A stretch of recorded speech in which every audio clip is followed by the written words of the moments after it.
क्या दुनिया की सबसे बड़ी सुपर पावर का दौर अब खत्म हो चुका है?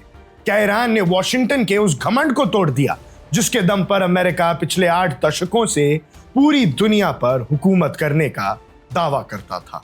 और सबसे बड़ा सवाल, क्या अमेरिका अब अपने ही दोस्तों के लिए एक बोझ बन चुका है जिस पर भरोसा करना किसी भी मुल्क के लिए खुदकुशी के बराबर है? दर्शकों, पिछले कई दशकों से हम एक नैरेटिव पूरी दुनिया में देख रहे हैं कि अमेरिका इनविंसिबल है। हमें बताया गया कि पेंटागन के पास ऐसी ताकत है जो एक ही वक्त में दुनिया के 3 अलग अलग कोनों में जंग लड़ सकती है और जीत सकती है। लेकिन ईरान के खिलाफ शुरू किए गए टकराव ने इस झूठ के पर्दे को हमेशा के लिए फाड़ कर रख दिया है। हकीकत यह है कि तेहरान के आगे वॉशिंगटन की सारी पॉलिसी, सारा मिलिट्री फ्लेक्स और सारी स्ट्रैटेजिक हेगेमोनिक प्लानिंग धराशाही हो चुकी है। वॉल स्ट्रीट जर्नल समेत ग्लोबल डिफेंस रिपोर्ट्स अब वही बात मान रही हैं जो जमीन पर साफ दिख रही है। अमेरिका के हथियारों के गोदाम खाली हो चुके हैं और ईरान के सामने बुरी तरह एक्सपोज होने के बाद आज पूरी दुनिया में वॉशिंगटन की साख का जनाजा निकल चुका है। पहले दुनिया के मुल्क पूछते थे कि क्या अमेरिका हमारी हिफाजत करेगा। आज अमेरिका के सबसे करीबी इत्तेहादी भी ये कह रहे हैं क्या अमेरिका के पास किसी की हिफाजत करने की औकात भी बची है। इस पूरी कहानी को समझने के लिए हमें उन आंकड़ों और मिलिट्री लॉजिस्टिक्स पर नजर डालनी होगी जिन्होंने पेंटागन के होश उड़ा दिए हैं।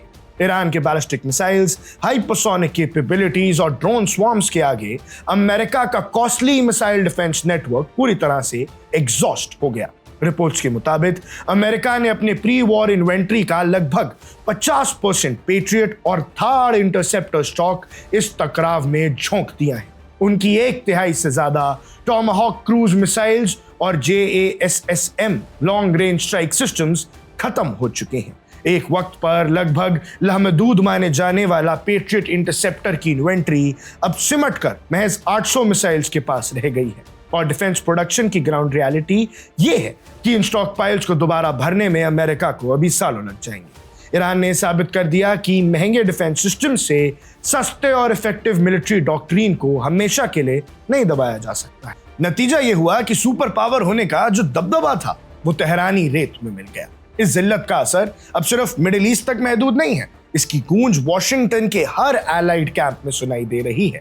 यूरोप से लेकर एशिया और गल्फ तक अमेरिका के पुराने साथी अब पीछे हट रहे हैं और वॉशिंगटन से दूरियां बना रहे हैं। अब यूरोप को देखिए।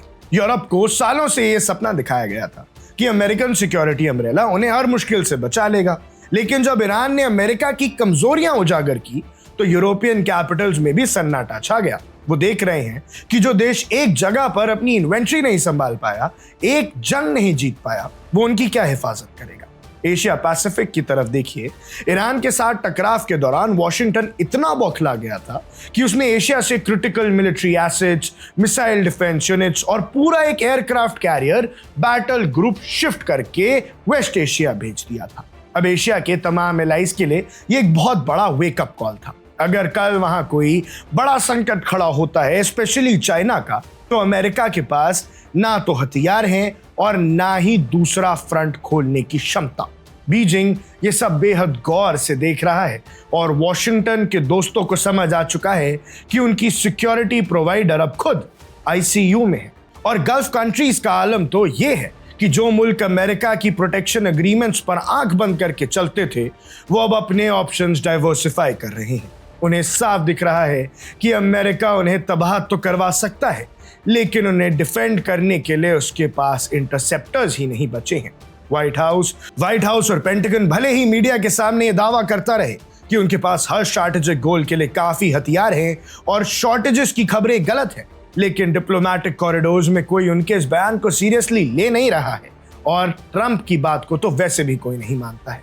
जमीन की हकीकत बयानबाजी से नहीं बदलती। स्टॉक पाइल्स खाली हैं, असेंबली लाइन स्लो हैं और सबसे अहम बात, अमेरिका का डेटरेंस खत्म हो चुका है। दुनिया का निजाम बदल रहा है। ईरान के खिलाफ मिली स्ट्रैटेजिक नाकामी ने यह साबित कर दिया है कि यूनिपोलर वर्ल्ड का दौर अब इतिहास बन चुका है। अमेरिका के पास अब भी बड़ा बजट हो सकता है, लेकिन दुनिया को कंट्रोल करने का उसका भ्रम पूरी तरह से टूट चुका है। एलाइज उनसे मुंह मोड़ रहे हैं, दुश्मन उनकी कमजोरियों पर हंस रहे हैं और ग्लोबल पॉलिटिक्स एक ऐसे मोड़ पर आकर खड़ी हुई है जहां वॉशिंगटन की सिक्योरिटी गारंटी अब बेअसर हो चुकी है और टुकड़े टुकड़े हो चुके हैं यूएस की इज्जत के। यूएस का जो दबदबा था पूरी दुनिया में अब वो खत्म हो चुका है। इस जंग के बाद किसी को भी अब अमेरिका पे भरोसा नहीं है। कोई नहीं चाहता कि अमेरिकन बेसेस उनके देश में बने और अब ये बात भी साबित हो चुकी है कि अमेरिका एक सॉवरेन देश का कुछ नहीं बिगाड़ पाया तो चाइना रशिया जैसे देशों का क्या बिगाड़ पाएगा। ऐसे में जो भी आपको लगता है, जो भी आपकी राय है, हमें कमेंट सेक्शन में जरूर बताइएगा। अब देख रहे हैं वन इंडिया, मैं हूं आकुश Kaushik.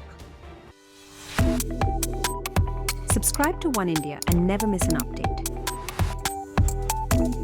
Download the One India app now.